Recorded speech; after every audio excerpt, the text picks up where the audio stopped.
Well, hello there. Now, just a brief thing about me in case anybody doesn't know. I spent 10 years living and working in Thailand. I worked in Bangkok, I worked in Chonburi, and I finally settled in Chiang Mai. And throughout that time, I traveled all over Thailand. Udon Thani, Khon Kaen, Trat, Cham. Just sort of saying that I know a little bit what I'm talking about when I'm talking about Thailand. It all started when I took 2 holidays to Thailand, by accident, the first one. And I did the usual, Bangkok, Nana Plaza, Soi Cowboy, Pattaya. Now this was quite a few years ago, so things have changed a bit. Noticeably, the prices. They're almost outpricing themselves now. And people are going to say, Cambodia, Philippines, Vietnam.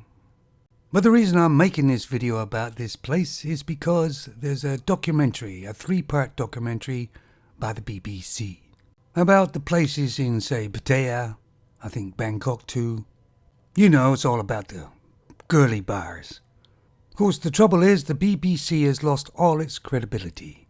It's been taken over by activists, feminists, DEI hires. It's actually been feminized. And anything that's feminized goes woke. And of course, it's become biased. And I believe even the person that took part in this documentary said it was a biased depiction of the place, and a lot of the stuff was staged. And they tried to depict it as usual, that these femons were victims, and all these males that go there were just bad. Well, I got to know the Thai people quite well when I lived there. Thai femons are not subservient at all. They have their own mind. In fact, they're very feisty. And as far as I know, still, they have something that the Western and European femons have lost. They're feminine, which is far more powerful than being I don't need no man, boss babes. And of course, it doesn't hurt that the Thai femons are attractive mostly. Every time an organization or a company gets feminized or goes woke, it's always biased. And it always tries to shame men. And I think I said it in my other videos, but I used to meet guys at the bar in Pattaya or whatever, phalangs, that had been married 25 to 30 years, sometimes longer. And of course they got divorced. The wife took everything, including his kids, or tried to turn them against him. But they had this great big smile on their face, because they're the happiest they've ever been in their whole lives, being in Pattaya. Now, they got somebody doing this documentary. It's David Attenborough. No, it isn't. But that would be goddamn funny. The man sees something he's attracted to. Could be the neon lights. And it could be the perfectly shaped breasts. He slowly moves in, stalking his prey. But little does he know that he is the one being hunted. Anyway, for the documentary, they got this person, who's 28 years of age, and her only claim to fame is that she's on Love Island, one of the fakest programs on TV, and it's all about relationships and sex, of course. A low trash program that is mostly made for femons.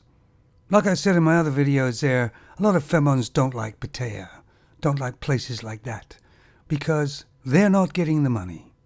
They're jealous. And to be honest, most femons are doing exactly the same thing in the Western and European worlds. They're just not so open about it.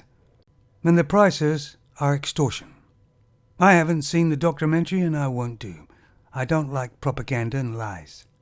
But they're trying to make it into a seedy sort of scam place. Of course, every city or even a town has a seedy place about it. But it's hidden. This is out in the open. And all that's happening here is femons are selling the one thing that they have, just like they do in the Western and European worlds. The only difference here is that they actually know the price. I saw many guys in, say, Pattaya and all that, who had a sort of girlfriend or a bar girl. He knew it was his paid girlfriend, but he was still happy as hell. And Thai femons are far more attentive than Western and European femons. They're actually friendly. The time I spent in Thailand, especially the first couple of times, was the happiest I've ever been in my life. And I believe every guy should experience it at least once. It's a never-ending propaganda from femons to degrade men. Because they've all become mean and bitter. And they've become so superficial, there's almost nobody home anymore. Places like this have always existed, and they always will. Either out in the open or underground. Because a man has needs, and a woman has wants. I don't expect the BBC will do a documentary on OnlyFans, will they? And of course, if they did, they would say something like how empowering it made femons feel, when really all they're doing is selling exactly the same thing they always have done.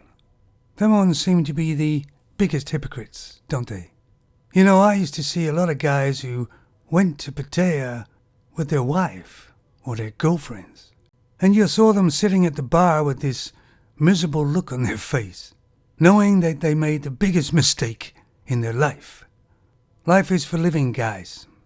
So stop listening to these femons who have verbal diarrhea, and are only interested in making their own lives better, not yours. Walk away and live your life before it's too late. Of course, I could go back to Thailand now at my age. I'd probably last about a week, and then I'd be dead. But what a way to go. Take it easy, fellas.